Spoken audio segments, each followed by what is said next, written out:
It's 10:30. Let's bring you breaking news. 16-year-olds are to be given the right to vote in all UK elections as part of reforms just being announced. Let's go live to Westminster.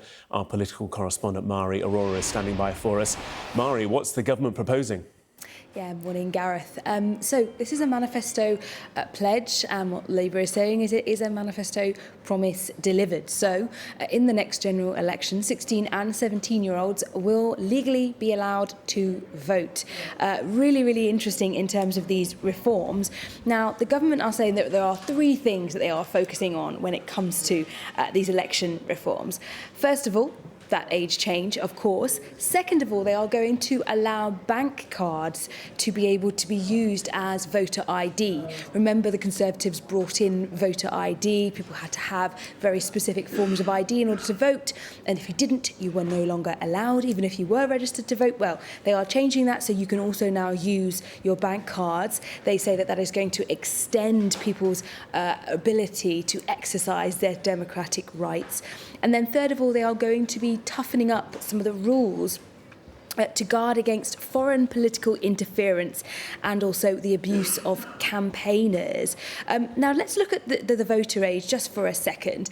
Now, the justification for changing these voter age rules is that 16 and 17-year-olds, they can go to work, they therefore pay taxes, and therefore, if they pay taxes, they should be allowed to choose what is done with those taxes, what is done with that money. Also, they are obviously allowed to serve in the military as well. So there are lots of things that they can already do that require a level of capacity and maturity. And what Labour is arguing is therefore they should be given the right to vote on issues that affect them.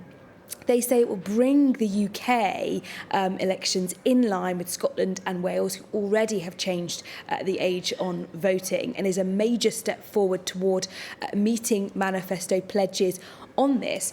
And this is interesting because this is all coming out in this new strategy paper. They say it's about boosting democratic engagement. Now, the only thing I would caveat that with is if we're talking about boosting democratic engagement, of course, extending it to 16 and 17-year-olds will do that. But also what might do that is to try and figure out why turnout at general elections is lower than previous. So the turnout at the 2024 general election was 59.7%. That was down from the turnout in 2019 and is actually the lowest turnout at a general election since 2001, so almost 25 years.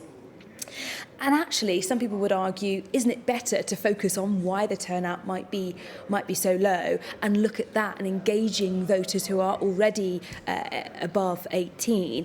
But also what's really interesting is there's actually been some polling done for ITV News, and they polled 16 and 17-year-olds. Sample size wasn't huge, it's 500, so take it with a pinch of salt, but it was almost split down the middle as to whether these 16 and 17-year-olds felt that it was a good idea for them to be granted the vote. So 49% said it would be not a good idea, and 51% said it would be a good idea. Only 18% of them said that they would definitely vote in a general election if one was held tomorrow, for example. And then if we look at who benefits the most electorally from extending the voter age to 16 and 17, well, no surprises, it's the Labour Party. So in an election, hypothetically, these people who were polled, 33% said they would vote Labour. So it was the largest voter intention of the group. The second most popular party among the age group that was polled was the Reform Party. They're on 20% of that voter intention, and then the Conservatives trailing quite far behind on 10%. So you can imagine the Conservative Party and perhaps other opposition parties saying this is only going to benefit the Labour Party, but also some would argue it will benefit all left-wing parties because in general younger people tend to skew left when it comes to their voter intention. However, that is changing, of course, because they are becoming, the Reform Party is becoming quite popular with young people. But that's the headline, really, as well as using bank cards for your voter ID and changing some of the rules to try and reduce foreign interference in UK elections. The most headline-grabbing reform that is being announced is 16 and 17-year-olds will be able to vote in a UK general election.